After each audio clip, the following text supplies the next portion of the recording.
Hi. அத வந்து எனக்கு நீங்க யாரும் கேட்கல. பட் எனக்கு இது ஷேர் பண்ண தோணுச்சுன்னா, எஸ்ஏபி பத்தி சொல்றேன், ஆப்ப பத்தி சொல்றேன். ஏன்னா செஞ்சு காமிச்சா தான் எனக்கு புரியும்னு சொல்றீங்க. ரேட்டிங் மேக்ஸிமம் எது சொல்றான். ஏன்னா செஞ்சு காமிச்சா எங்களுக்கு ஓகே, பார்க்க எது தெரியும்னு சொல்றீங்க. பட் எனக்கு இப்ப என்ன இஷ்யூன்னா, அந்த அபாப்ங்கிற சாஃப்ட்வேர் இருக்கு. SAP software. பட் அது எங்கயாச்சும் ஓப்பன் ஆகாது. லாகின் பண்றதுக்கு வந்து அந்த ஆஃபீஸோட ஐபி அட்ரஸ் அப்படி இல்லைன்னா, அந்த ட்ரெய்னிங் சென்டரோட ஐபி அட்ரஸ் தான் எனக்கு ஓப்பன் ஆகும். அந்த ஒய்ஃபைலாம் அதுக்குள்ள ஒய்ஃபை தான் இருக்கும். அதுக்குள்ள ஐபி அட்ரஸ் வந்து ஏதோ கனெக்ட் பண்ணி வச்சிருப்பாங்க. சேஃப் செக்யூர்க்காக நினைக்கிறேன். நான் ட்ரை பண்ணி பார்த்தேன். பட் எனக்கு அது ஓப்பனே ஆகல. அப்பதான் அவங்ககிட்ட கேட்டேன். அவங்க சொன்னாங்க, "இல்ல இங்க வச்சு நீங்க இப்படி இல்ல அங்க வச்சு எதுவும் காமிக்காது. உங்களுக்கு இதே ஒய்ஃபை தான் அட்ரஸ் கேட்கும்."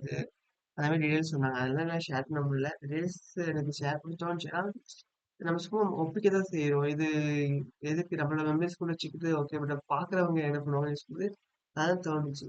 அதனால இந்த மாதிரி ஒரு இஷ்யூ இருக்கு. இப்ப மேபி ஃபியூச்சர்ல ஜாப் கிடைச்சிட்டாலோ, இல்ல வேற ஜாப் கிடைச்சாலும் ஓகே தான். நான் வேற ஏதாவது கொஞ்சம் ட்ரை பண்ணலாம். பட் என்னால இப்போ ஜாப் இல்லாம இருக்கனால இப்போ இதுல நெக்ஸ்ட் மூவ் பண்ண முடியாது. பட் எல்லாம் முடிஞ்சது நான் ஒரு ஸ்கிரீன்ஷாட் எடுத்து வச்சிருக்கேன். அது இப்போ ஓரளவுக்கு கரெக்ட்டா நீங்க ஏதாவது உங்களுக்கு எதாவது வேணும். இத ஏதாவது ஒண்ணு சொல்லித்தாங்க. இல்ல பேசிக் லெவல்ல கோடிங் டேட்டா டைப் இப்படி டிக்ளேர் பண்ணுவாங்க. அது மாரி சொல்லித்தாங்க. நீங்க உங்களுக்கு வேணும்னா நீங்க கேளுங்க. நான் நிச்சயமா நான் திருப்பி அத வீடியோ பண்றேன். Thank you.